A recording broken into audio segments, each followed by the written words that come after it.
Hey Clawfighters, I'm Scott Derman. And I'm Erich Weidetz, and we are the co-creators of the game BattleClaw. We are here at the Mattel Gallery, here to tell you all about Jinlins. Jinlins! Jinlins. This is Jinlins 101. Jinlins are actually, from the show and in the world, these cool, like magical little creatures that represent the elements of the Wu Xing. And the Wu Xing is something in Chinese mythology that sort of represents all of the different elements and how they interact with each other and how they overcome each other. And that's the same way that these guys sort of interact and overcome each other in the world, and how they create beasts and how they come together. Yeah, and so because of that, we wanted to kind of create little Jinlins. Jinlins! That came in each of the 5 different elements. The dragon's my favorite. Now I notice there's no wings. Exactly, and that's the point. If you know anything about dragons in China, they don't have wings. They all still fly, but they do not fly with wings like such dragons we might know on certain programs that we might all be watching. We were gonna design a different, unique shape for every single element. So a metal spider would have a different shape design to it than a fire spider would, than a wood spider. But that got really complicated and it got really deep and it became really expensive in terms of the tooling investment. So what we decided to do is go with one shape to rule them all and just do them in different colors.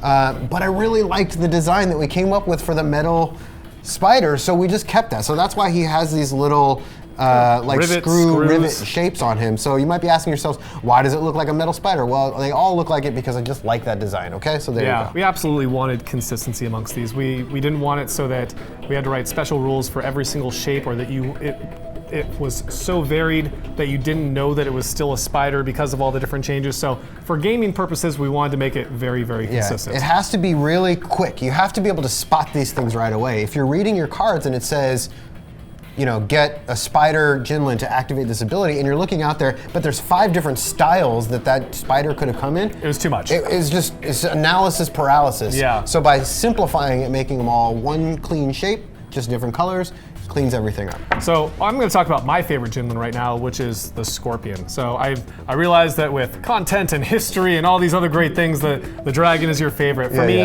I look at it more from a purist gamist point of view. So when I look at it, want to see the ones that I can capture the easiest.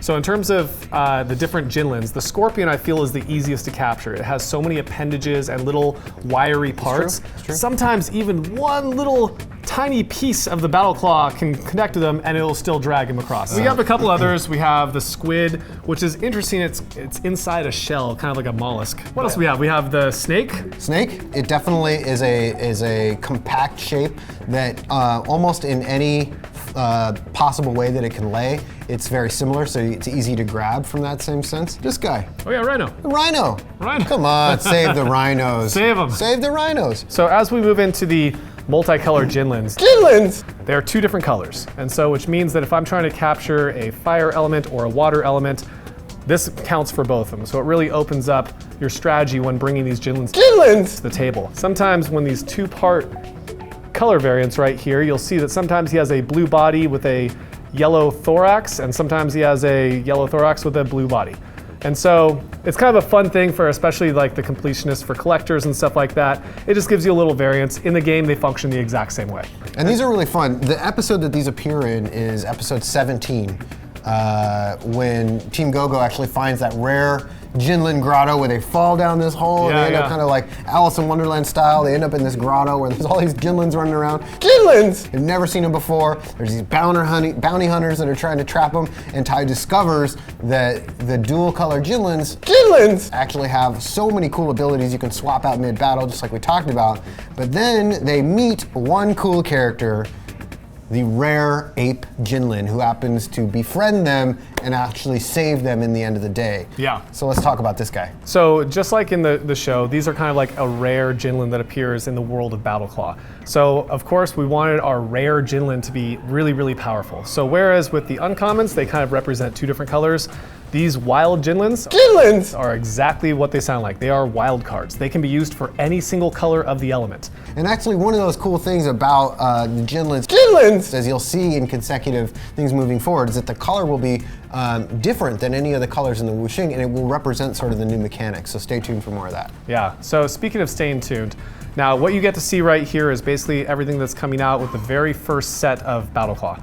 However, even though I can't tell you exactly what's coming out for secrecy reasons, I can tell you that with the subsequent sets that are going to be coming out, you will see new Jinlin shapes, new Jinlin types. In fact, there will be all new different mechanics associated with the Jinlins. Jinlins! We're kind of laying the groundwork right now, but just so you know, with each set that comes out, there's going to be fun, exciting news, not only with the new cards, but with the Jinlins as well. Jinlins! So I will tell you, if you're paying attention to the show, just watch, because watch carefully. You might see Jinlins in certain episodes that you don't see represented here.